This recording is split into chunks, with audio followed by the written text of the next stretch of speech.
उपचुनाव में इस बार जो वोट पड़े हैं और उसके बाद जो कल नतीजे आए हैं, तो उसको लेकर अब ये आम चर्चा है। मैं खुद नहीं कह रही हूँ, ये लोगों में आम चर्चा है कि पहले देश में बैलेट पेपर के जरिए चुनाव जीतने के लिए सत्ता का दुरुपयोग करके फर्जी वोट डाले जाते थे, और अब तो ईवीएम के जरिए भी ये कार्य किया जा रहा है, जो लोकतंत्र के लिए बड़े दुख व चिंता की बात है। इतना ही नहीं, बल्कि देश में लोकसभा व राज्यों में विधानसभा आम चुनाव के साथ साथ खासकर उपचुनावों में तो अब ये कार्य काफ़ी खुलकर किया जा रहा है। और ये सब हमें हाल ही में हुए यूपी के उपचुनाव में काफ़ी कुछ देखने के लिए मिला है। और इस बार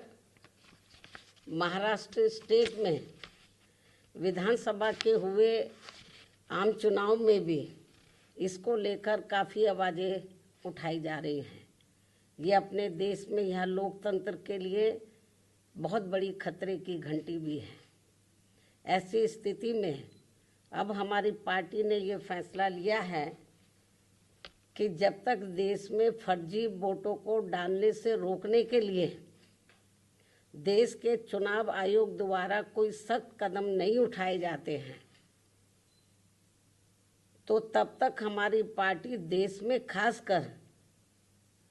अब कोई भी उपचुनाव नहीं लड़ेगी। मैं उपचुनाव की बात कर रही हूँ, बाई इलेक्शन की। तो तब तक हमारी पार्टी देश में खासकर अब कोई भी उपचुनाव नहीं लड़ेगी। जबकि आम चुनाव में जब जनरल इलेक्शन होते हैं, जबकि आम चुनाव में इस मामले में थोड़ा बचाव जरूर हो जाता है, क्योंकि इनका अर्थात सरकारी मशीनरी का सत्ता परिवर्तन के डर की वजह से, जब जनरल इलेक्शन होता है, जो पार्टी पावर में होती है, जरूरी नहीं है कि वो पार्टी पावर में फिर से लौट के आ जाए, दूसरी पार्टी भी आ सकती है। तो फिर वो जो सरकारी मशीनरी है वो थोड़ा घबराती है। जबकि आम चुनाव में इस मामले में थोड़ा बचाव जरूर हो जाता है, क्योंकि इनका अर्थात सरकारी मशीनरी का सत्ता परिवर्तन के डर की वजह से आम चुनाव में इनका जनता पर कोई ज़्यादा दबाव या डर आदि नहीं होता है, जिसे खास ध्यान में रखकर हमारी पार्टी देश में लोकसभा व राज्यों में विधानसभा के आम चुनाव तथा स्थानीय निकायों के भी चुनाव पूरी तैयारी व दमदारी के साथ लड़ेगी। इसके साथ ही यहाँ मैं ये भी कहना चाहती हूँ कि यूपी में सन 2007 में बीएसपी की अकेले ही पूर्ण बहुमत की सरकार बनने के बाद से कांग्रेस, बीजेपी व इनके समर्थक सभी जातिवादी पार्टियाँ ये सोचकर काफ़ी घबराने लगी थी कि यदि बीएसपी केंद्र की सत्ता में आ गई तो फिर बाबा साहब डॉक्टर भीमराव अंबेडकर का व इनके अनुयायी रहे मान्यवर श्री कांशीराम जी का भी हर मामले में अधूरा रहा सपना जरूर साकार हो जाएगा, जिसे रोकने के लिए फिर इन्होंने अंदर अंदर आपस में मिलकर, ये जो जातिवादी पार्टियां हैं, कांग्रेस, बीजेपी कंपनी के जो लोग हैं, फिर इन्होंने अंदर अंदर आपस में मिलकर व पर्दे के पीछे से खासकर दलित समाज में से बिकाऊ व स्वार्थी किस्म के लोगों के जरिए अब इन्होंने अनेकों पार्टियां बनवा दी सन 2007 के बाद से, जिनको चलाने व चुनाव लड़ाने आदि पर पूरा धन इन्हीं पार्टियों का लगता है। तभी ये पार्टियां कई कई दर्जन गाड़ियों को साथ में लेकर चलती हैं, और अब तो ये हेलीकॉप्टर व प्लेन से चुनावी दौरा भी करते हैं। ऐसी लोगों में ये आम चर्चा है। जबकि हमारी पार्टी बीएसपी इसके लिए पार्टी के लोगों से बीएसपी सदस्यता आदि के जरिए अपना खर्चा खुद उठाती है, यहाँ ये भी गंभीरता से सोचने की बात है। और इतना ही नहीं, बल्कि फिर ये विरोधी पार्टियां अपने राजनीतिक लाभ के लिए उनके हिसाब से उनसे उम्मीदवार खड़े करवा के अब बीएसपी को कमज़ोर करने में लगी है। इसके साथ ही अब तो इन बिकाऊ व स्वार्थियों को मजबूती देने के लिए अब ये विरोधी पार्टियां अपना खुद का भी वोट ट्रांसफ़र करवा के इनके हर राज्य में 1-2 MP व MLA भी जितवा कर भेज रही है। इसलिए ऐसी सभी बिकाऊ व स्वार्थियों की पार्टियों को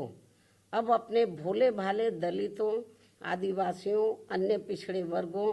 व अक़लियतों को भी अपना एक भी वोट देकर खराब नहीं करना है। ये सब हमें अभी हाल ही में हरियाणा, महाराष्ट्र, झारखंड के हुए विधानसभा आम चुनाव के साथ साथ यहाँ उत्तर प्रदेश में भी 9 विधानसभा की सीटों पर हुए उपचुनाव में काफ़ी कुछ देखने के लिए मिला है। ऐसे में अब इन सभी वर्गों के लोगों को इन्हें जाति, बरादरी, रिश्ते नातों, यार दोस्तों आदि के भी चक्कर में न पड़कर अपना वोट ऐसी किसी भी पार्टी को नहीं देना है, बल्कि अपनी एकमात्र हितैषी पार्टी बीएसपी को ही अपना वोट देना है, जिसकी नीतियों व कार्यशैली को इन्होंने यूपी में, यानी कि जो वीकर सेक्शन के लोग हैं, इन्होंने यूपी में बीएसपी के, वैसे तो सर समाज के लोगों ने आजमाया है, इन्होंने यूपी में बीएसपी के नेतृत्व में 4 बार बनी सरकार में भी काफ़ी कुछ आजमाया है। इसके साथ साथ इन सभी वर्गों के लोग अब पुनः सत्ता में आने के लिए विरोधी पार्टियों की इन सभी साजिशों से हमेशा सावधान रहना है और आपस में भाईचारा पैदा करके अपनी पार्टी बीएसपी को हर मामले में जरूर मजबूत बनाना है तथा इनकी इन सभी साजिशों से ये लोग हमेशा सावधान भी रहें। वर्तमान में समय की यही मांग है और सर्वजन हिताय व सर्वजन सुखाय के लिए इसकी ये खास जरूरत भी है। और अब मैं विरोधियों की इन सभी साजिशों के बीच अपनी पार्टी के लोगों ने अपने उम्मीदवारों को यहाँ उत्तर प्रदेश में, महाराष्ट्र में, झारखंड में और खासकर उत्तर प्रदेश में जो 9 विधानसभा की सीटों पर बाई इलेक्शन हुए, तो इन सभी सीटों पर अपनी पार्टी के लोगों ने अपने पार्टी के उम्मीदवारों को जिताने के लिए जो पूरे जी जान से कोशिश की है, तो उनका मैं पूरे तय दिल से आभार प्रकट करते हुए अब मैं अपनी बात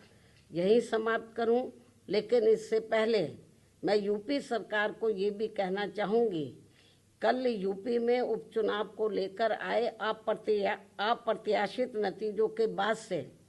खासकर संभल जिला सहित पूरे मुरादाबाद मंडल में काफ़ी तनाव की स्थिति व्याप्त थी कल से। ऐसे में शासन व प्रशासन को संभल में मस्जिद व मंदिर विवाद को लेकर सर्वे कराने का कार्य आगे बढ़ाना चाहिए था, जो तो ये ज़्यादा बेहतर होता। लेकिन ऐसा ना करके जो आज वहाँ सर्वे के दौरान जो कुछ भी बवाल हुआ है, हिंसा हुई है, तो उसके लिए यूपी का शासन व प्रशासन पूरी तरह से जिम्मेवार है। ये अति निंदनीय है। ये जो भी कुछ उधर हो रहा है ये अति निंदनीय है,